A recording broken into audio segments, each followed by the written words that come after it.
Pronto.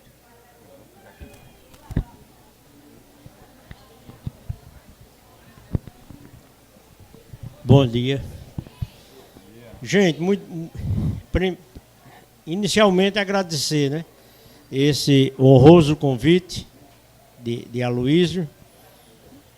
Eu acho que foi o velho Aloísio que disse: convite Gutenberg, meu amigo, testemunho de grande parte do trabalho dele escrito de pesquisa, né? A minha amizade se fortaleceu mais durante o Instituto Histórico, do qual eu comecei a fazer parte em 1997, mas antes eu já ia no Instituto fazer pesquisas e lá encontrava ele. E aí ele e Olavo Medeiros eram os que eu mais consultava de assuntos, de datas e tal, conversava muito com ele, ele alegre e tal. O problema da perna, isso nunca falamos sobre isso, ele nunca reclamou, entendeu? Enfim, quando eu fui publicar um livro sobre os apelidos do Rio Grande do Norte, o dicionário Papa Girimum, aí eu fui à casa dele em Candelária e ele disse: deixe que os apelidos dos meus amigos da Casa do Estudante eu tenho de memória. Vá anotando aí, fulano, me deu uns 50 apelidos na época do período da Casa do Estudante. Enfim, todas as pesquisas em que eu estava trabalhando para publicar meus trabalhos, ele era consultado, né? Até o livro dele, que é o clássico, né, que nenhum pesquisador sério pode fazer algum trabalho sem consultar, e às vezes eu pego a bibliografia de trabalhos e não vejo, aí eu digo: meu Deus do céu, deixou de consultar logo a Luiz Azevedo. Tem que consultar a Câmara Cascudo, tem que consultar a Luiz Azevedo. Em datas, entendeu? Espero que saia esse ano, ou início do próximo, o meu trabalho sobre o bairro do Alecrim, né? O bairro em que eu nasci. E aí eu digo: vou olhar lá na cronologia, está lá todas as datas referentes, os assuntos referentes ao bairro do Alecrim. Carnaval está lá na cronologia. Enfim, para onde você for, em qualquer aspecto, qualquer assunto, personalidades, você tem que ir lá consultar a cronologia de Aloísio Azevedo. Por isso que eu disse a Luísa aqui. Eu disse: é um dos livros que eu leio quase todos os dias, é que eu consulto, porque eu tenho que consultar. É a Bíblia. É um clássico do Rio Grande do Norte. Pouco divulgado, sinceramente, né? O Rio Grande do Norte tem falhas que eu, como norte-riograndense, eu posso dizer. Tem falhas. Tem gente esquecida. Muita gente esquecida. Muita gente sem ser citado, sem ser lembrado. Gente que merece um seminário, que merece uma semana só de estudos sobre a vida e a obra, né? Ele já falou de tudo aí. Não sei como ele conseguiu falar, porque 5 minutos eu não falo sobre meu pai nem minha mãe, Luiz. Eu não consigo falar. Entendeu? A emoção é muito maior, né? E ele, Aloísio, ele conversava comigo até com certa intimidade, conversando coisas, causos, a alegria, ele dando risadas e tal. Fui sua posse, a posse dele na Academia de Letras, uma alegria imensa, tudo. Ele brincava, dizia: Gutenberg, eu sou a prova de que o único pobre chegou na Academia de Letras. Eu digo: mas, Aloísio, por quê? Ele disse: não, você não sabe que o acadêmico ele tem que bancar o buffet, a festa, o próprio acadêmico tem que bancar. Aí ele disse: quando eu fazia minha feira no Nordestão, eu comprava 1 litro de uísque e botava debaixo da cama, escondido. Aí foi juntando. Quando já tinham as 12 garrafas, parece, de uísque, foi que ele marcou a posse, porque foi muita gente, muito concorrido. O Instituto Histórico em peso. Na época eu já era do Instituto Histórico, e aí Enélio, muito amigo dele, amicíssimo, né? Vantan Rosado, outro amicíssimo dele, e professor Melquiades, muita gente, né?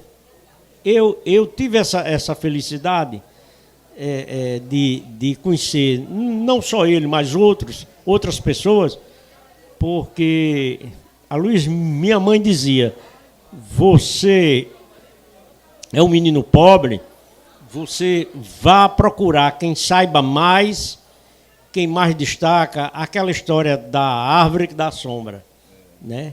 E aí eu fui para o Instituto Histórico fazer as minhas pesquisas, não sonhava em jamais subir aquelas escadas como integrante. Quando foi um dia, o doutor Enélio disse, você já merece estar aqui como sócio.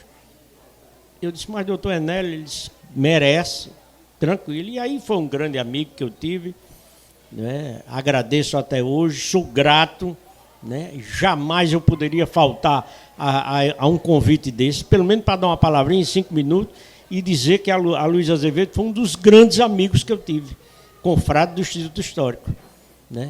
Participante de muita coisa na minha vida, de meus livros, tudo e tal, me incentivava, entendeu? Dizia, não pare, eu sei que você vai ter problemas, mas não desista. Enfim, aquelas injeções farmacêuticas do bem, entendeu? Ele fazia tudo para ajudar um amigo, para você ter uma ideia, viu? Ajudava. Ele se sonhasse que um amigo estava precisando de alguma coisa, ele fazia aquela trama, aquele complô para o bem, para ajudar. Eu nunca vi ele falando mal de ninguém, não perdia tempo em falar mal de ninguém, nunca vi ele dizendo que tinha um inimigo, nem nada.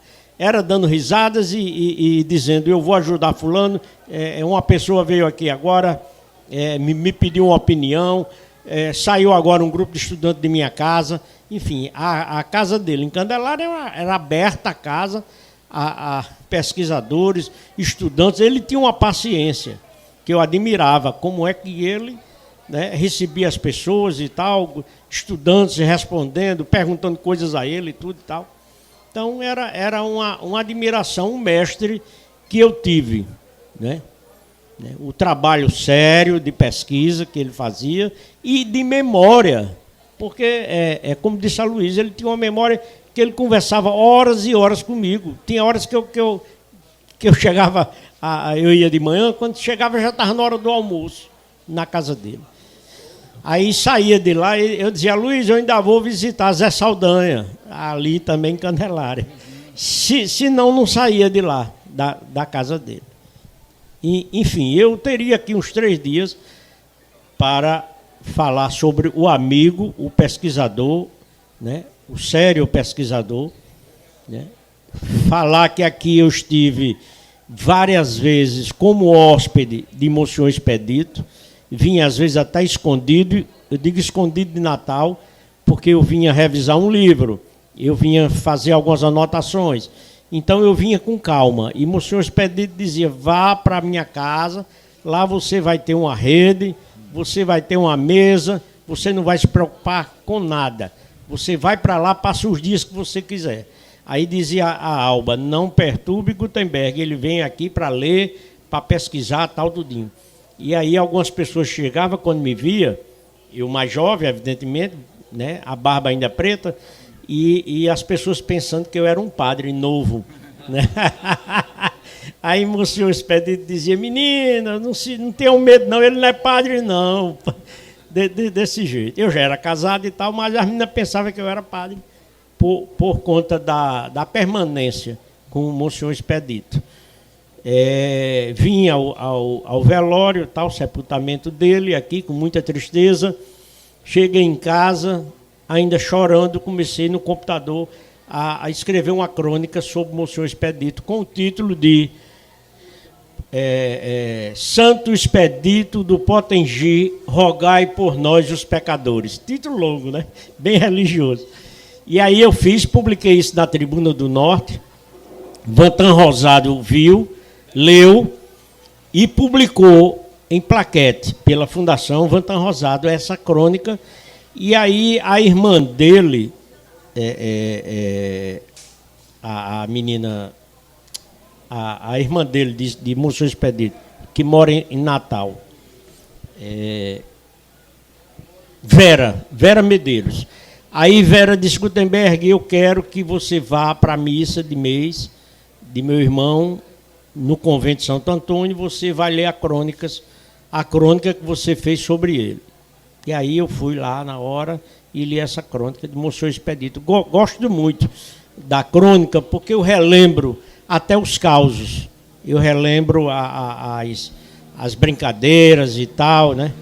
Ele se levantava muito cedo para a missa, para celebrar a missa, e quando ele se levantava eu já estava pronto, já tinha tomado meu banho. Ele disse: mas Gutenberg, você é visita, como é que você vem para minha casa, acorda cedo desse jeito e vai para a missa? Eu disse: vou, porque em casa de padre, missa com ele. Aí eu tinha que estar também. Enfim, eu teria muito o que contar aqui, relembrar e me emocionar sobre essas duas grandes figuras, duas grandes amizades que eu tive. Tanto o Monsenhor Expedito aqui, como o Aloysio Azevedo.